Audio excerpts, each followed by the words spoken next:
and gentlemen, my name is Coca-Cola34. It's today to do a review, and today we're going to do the Safari Ltd Pachyrhinosaurus. Let's get him into shot because I'm terrible at doing this stuff. So, Pachyrhinosaurus was a genus of what is known as a Pachyrhostra. Basically, I guess it describes this area, the fused nasal boss area, and the beak area of that area.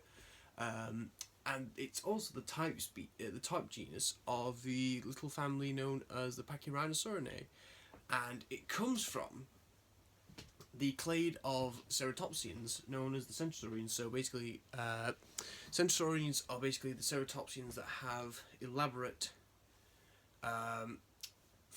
quite elaborate like nose horns and stuff like that.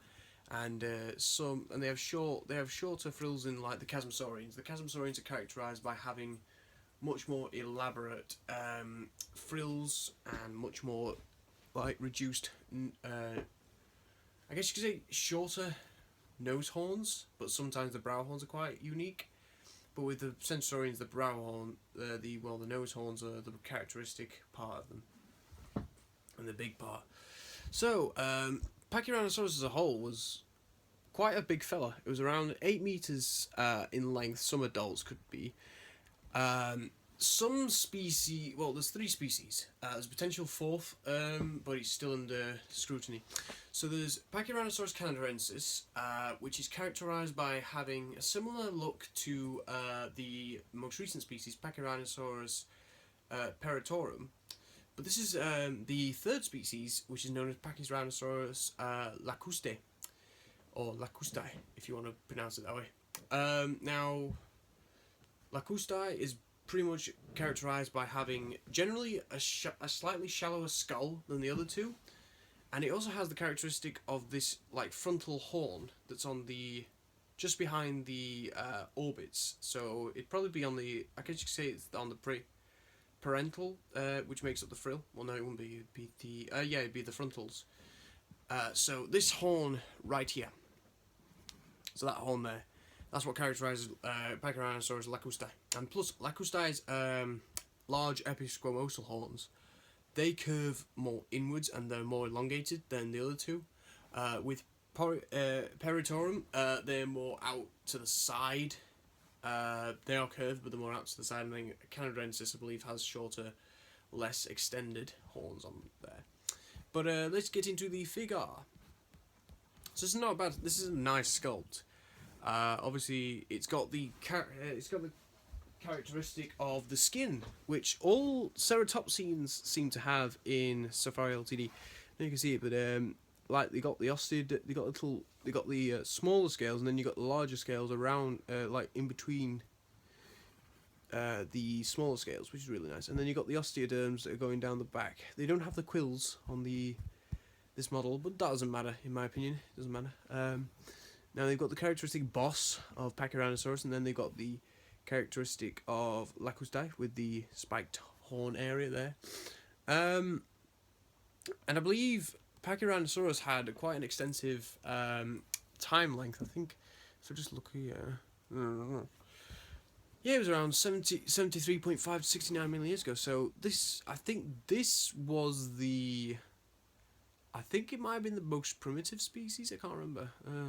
Probably not. Yes, I think so. Yes, I think lacustae was the. Oh no. I can't remember. I do want to read the Wikipedia article, but I can't because I'm doing a review right now. But this figure's pretty nice. I do like the look of it. I do like the look of the horns as well. That's what really got me. And the whole stance just looks really nice. It looks like as if it's like sort of you could say this side is like walking, but then if you turn it this side, it looks like as if it's charging, like as if it's about to attack an Albertosaurus or a Gorgosaurus, warding off. And even the head looks like as if it's like coming toward. It looks like it's just coming towards you, like that. But if you look at it this way, it looks really good. It looks like it's kind of like going. It's kind of like a step up, like it's going up a bit, which is really good. The tail as well is a unique feature as well because it's quite thick at the base, but then it's like a little pinch pinched right there, but I think that's the paint giving the illusion it's like a little pinch just at the base, so it's like, yeah, a little pinch there. The tail's also relatively, in my opinion, proportioned well. Could be a little shorter, but I think if you made it a bit shorter, I think it'd take away from the figure.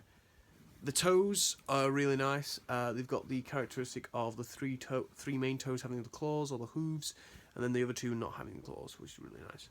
And the feet themselves, I think, yeah, they are accurate. Yeah, they are pretty much accurate in my opinion. They're not like plantigrade, like a lot of old ceratopsians used to be. They're very it's a very muscular figure as well. I would say there's a bit of shrink wrapping around the skull, about this area here, around the beak, around the premaxillary premaxil area. So just before the beak, which is called the rostral bone, but just before the rostral bone, the premaxillary area, that's a bit. It looks a bit shrink wrapped, but apart from that, nowhere else is. Everything else is spot on. It's beautiful. They've got a white underbelly, which is nice.